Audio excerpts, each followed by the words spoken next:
Modo conversación. Es la entrevista en www.copano.news por La Clave. Manu Levin es filólogo y columnista español. Es parte de uno de los podcasts más populares de habla hispana, que es La Base, y también está en Canal Red, donde ustedes lo pueden seguir. Está en Chile participando en la Feria Internacional del Libro Recoleta, en el conversatorio Medios de Comunicación, el cuarto poder entre la fake news y el clickbait. El sábado 7 a las 19 horas en el escenario Teresa Flores, y tenemos el honor de contar con él en Radio La Clave esta mañana. Manu, ¿cómo te va? Muy buenos días, bienvenido. ¿Cómo estás, Copano? Un placer estar en tu programa, el honor es mío. Muchas gracias. Bueno, no soy Copano porque Nicolás está en una situación. Ay, no te veo. Soy Sebastián Flores, no te preocupes, pero todo bien. Total, estoy junto a Álvaro. Hola, ¿cómo estás? Te veo chiquito aquí desde la cámara. No te preocupes, todo bien. Manu, estás en Chile, vienes a hablar de medios de comunicación, de fake news, de clickbait, un negocio que es un negocio que se dedica a mucha gente, que es el periodismo, pero que tampoco es un negocio rentable. Antes de entrar a analizar, me gustaría tener algunas perspectivas sobre lo que está pasando en Europa, en política particularmente, pero cuéntame un poco en qué estás en Chile y qué vas a hablar sobre medios de comunicación. Bueno, estoy como invitado y muy contento de estar aquí en Chile para participar en la Feria del Libro. Lo decías hace un momento, voy a estar el sábado en una mesa sobre el poder mediático con otros compañeros y compañeras que saben mucho del tema y que trabajan el tema, y bueno, a ver qué podemos aportar ahí. También en relación a lo que decías, ¿no? Que es el auge o la presencia de la extrema derecha, no solo en Europa, también en América, ¿no? También en Chile, también en Argentina, que también es mi país, también en muchos otros países, y eso justamente lo que nos lleva a pensar es que hay algo común en todos esos lugares que tiene que explicar ese auge, ¿no? Y que quizás, siendo países con realidades económicas y sociales tan diversas, pues la clave quizá no está tanto ahí, sino en un fenómeno de tipo ideológico, que tiene mucho que ver con el dominio que tiene la derecha sobre los medios de comunicación, tanto convencionales como digitales. Así es como yo lo veo. Quiero entrar ahí a propósito de la extrema derecha por lo que pasó en Alemania este fin de semana. El partido ultraderechista AfD, Alternative for Deutschland, no sé nada de alemán, pero no sé cómo se pronuncia, pero es Alternativa para Alemania, logró un resultado histórico en las elecciones regionales de Turingia, alcanzó el 30,5% de los votos, superó a la CDU, que obtuvo 24,5%, y sería la primera vez que hay un triunfo de estas características desde la Segunda Guerra Mundial, o sea, es la época de Hitler. ¿Cómo se explica, cómo se lee este triunfo de Alternativa para Alemania, Manu? Bueno, es terrible, ¿no? Es muy preocupante lo que está pasando en Europa, con esa deriva hacia la derecha galopante desde hace muchos años. Parece que hubiera excepciones, como por ejemplo en España, pero si uno lo analiza quizá no lo es tanto, porque la derecha tiene una mayoría, solo que no gobierna porque no se pueden poner de acuerdo entre ellos por otras circunstancias que tienen que ver con el resultado que dejó el proceso de independencia de Cataluña y la ruptura entre las derechas de los distintos lugares del Estado, pero es un fenómeno que está por toda Europa. En el caso de Europa tiene mucho que ver con un discurso racista, ¿no? Con una oposición a la inmigración que el propio capitalismo ha generado, ¿no? Esos éxodos migratorios. Pero bueno, es lo que te decía antes. Creo que el hecho de que suceda también en Argentina, que suceda también en Chile, por ejemplo, y en otros países también de Europa que son muy distintos social y económicamente, Suecia o Alemania, decías, España, Portugal, yo creo que nos tienen que llevar a fijarnos en qué es lo que comparten todos esos lugares, ¿no? Y yo creo que tiene mucho que ver con lo ideológico. Creo que si un historiador en el futuro quisiera comprender por qué hoy en día está sucediendo esto, tendría que mirar mucha televisión, tendría que mirar muchas redes sociales, y quizá no tanto, aunque obviamente siempre hay que analizar eso, pero quizá no tanto factores puramente económicos o puramente sociales, materiales, ¿no? De las condiciones de vida de la gente, porque si fuera ahí la clave, sería difícil explicar por qué esto sucede en tantos lugares. Bueno, yo creo que eso es lo que tiene mucho que ver con la explicación de por qué está sucediendo esto. La derecha en cada lugar toma asuntos diferentes. Quizá aquí en América no es la cuestión de la inmigración el ítem fundamental de la agenda de la derecha, son otras cuestiones, pero lo que ellos tienen es un dominio terrible sobre todos los aparatos ideológicos, sobre todo los grandes medios de comunicación, tanto la televisión y la prensa como también las redes sociales, y creo que eso es lo que está generando ese crecimiento que ellos tienen, ¿no? Con un discurso muy radical que no es confrontado en estos términos por las izquierdas y por los progresismos. Al final, cuando hay una derecha muy radical y una izquierda moderada, eso en el eje tiempo te lleva hacia la derecha inevitablemente. Hola, buenos días. Tengo una consulta, pero por ejemplo, no sé, en Estados Unidos, uno podría decir, por ejemplo, CNN, los grandes medios, salvo Fox News, tiran más para el lado demócrata que para el lado republicano. De hecho, Donald Trump, cuando todavía no cooptaba el Partido Republicano para sí, Fox News era duro con Donald Trump, tratando de levantar a otros candidatos republicanos, y solo se acoplaron a Donald Trump una vez que simplemente logró el apoyo de la mayoría de los votantes republicanos. Entonces, ¿cómo se explica aquello? Claro, entiendo. Es verdad lo que dices, pero yo creo que los grandes marcos que empuja la derecha desde toda su poder de enunciación sí van calando en los medios supuestamente progresistas. Quizá esos medios de comunicación no apoyan a un candidato como Donald Trump, tienen otros candidatos que tampoco es que, sean independientes del establishment, sean independientes de los grandes poderes en Estados Unidos en este caso, pero la agenda que instala la ultraderecha va calando y va siendo asumida por medios de comunicación más centrales, más moderados, vamos a decir, pero que se ven arrastrados hacia esos planteamientos, ¿no? Esto es lo que ellos logran con toda esa atracción ideológica que hacen hacia la derecha, es correr todo el eje hacia la derecha, ¿no?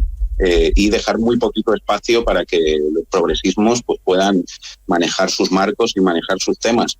Y creo que esto sucede en Estados Unidos y sucede, como os decía, en muchos otros lugares. Creo que ahí está la clave de por qué digo que ese dominio de los medios de comunicación es lo que está siendo el factor fundamental del proceso que estamos viviendo, que sobre todo es un proceso ideológico, donde cada derecha en cada lugar, hace un discurso algo diferente, no es que todos digan lo mismo, pero que logran mover el conjunto del sentido común hacia sus coordenadas y hacen que incluso sus rivales tengan que asumir sus planteamientos. Volviendo un momento a Europa, os decía antes, la cuestión de la inmigración está siendo el gran caballo de batalla de la derecha, y mediante ese mecanismo que os describía hacen que la socialdemocracia, los partidos verdes, acaben diciendo algo parecido que ellos con respecto a la inmigración, porque se ven arrastrados hacia todo ese sentido común, ¿no?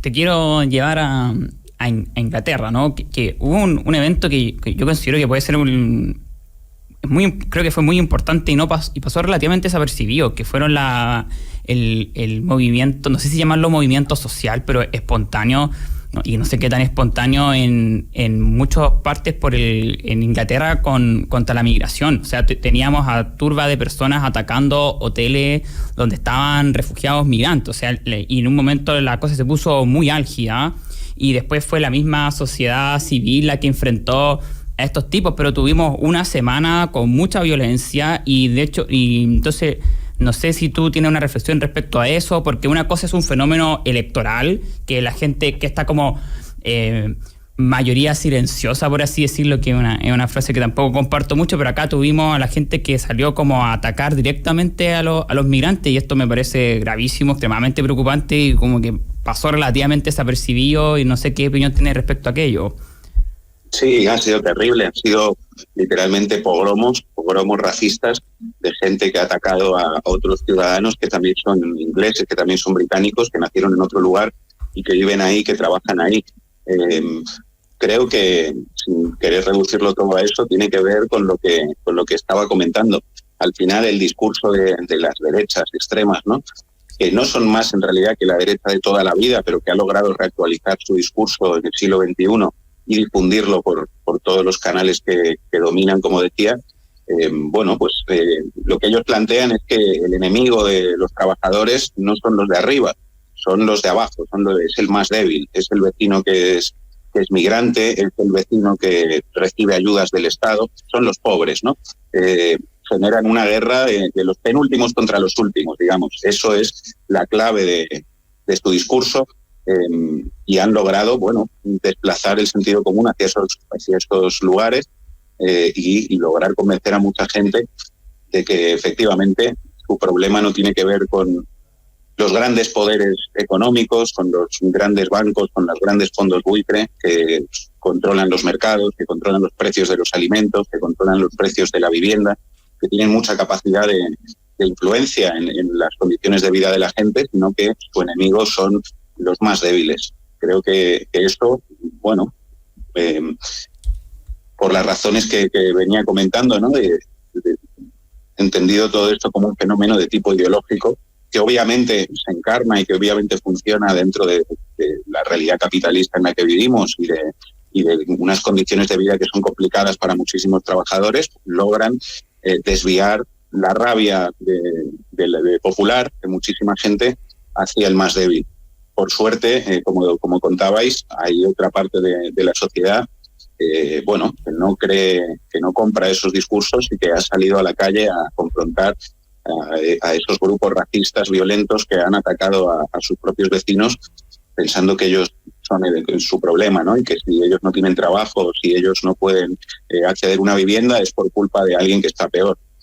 Nosotros creo que tenemos la tarea también de ser capaces de reactualizar discursos en el siglo XXI, adaptados a la realidad del mundo de hoy en día y, generar otro sentido común diferente que pueda luchar contra todas esas ideas que están calando en la sociedad, por desgracia. En muchos países, insisto, con realidades muy diferentes, donde las derechas toman ítems diferentes para sus discursos, pero que están logrando, arrastrar a las sociedades hacia sus planteamientos.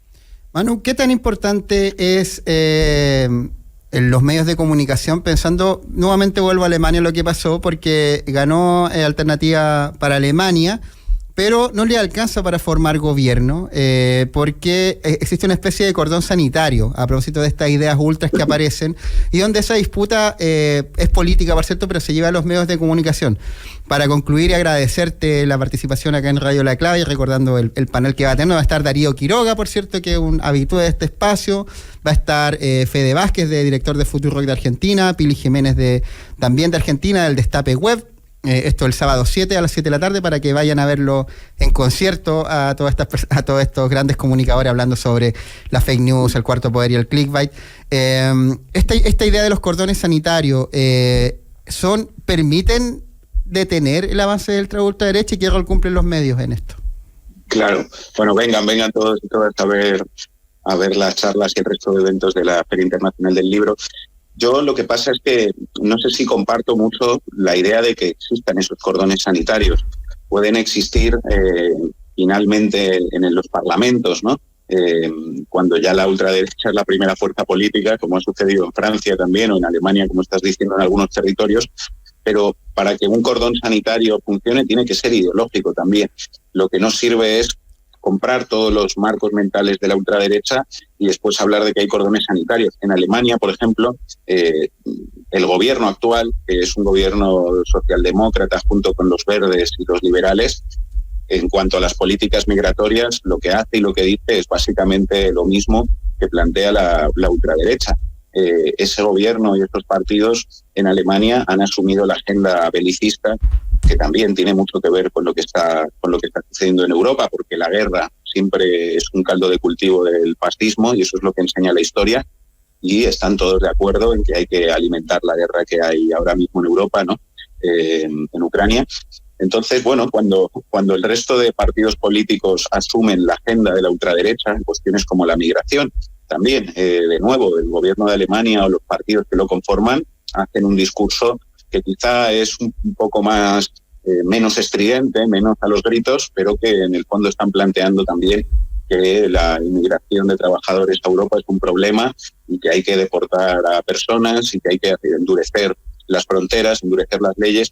Entonces eso es la victoria ideológica de la ultraderecha, en el momento en el que ellos han logrado instalar de esa manera sus planteamientos y que estos sean asumidos por los otros actores políticos, entonces no hay cordón sanitario que valga.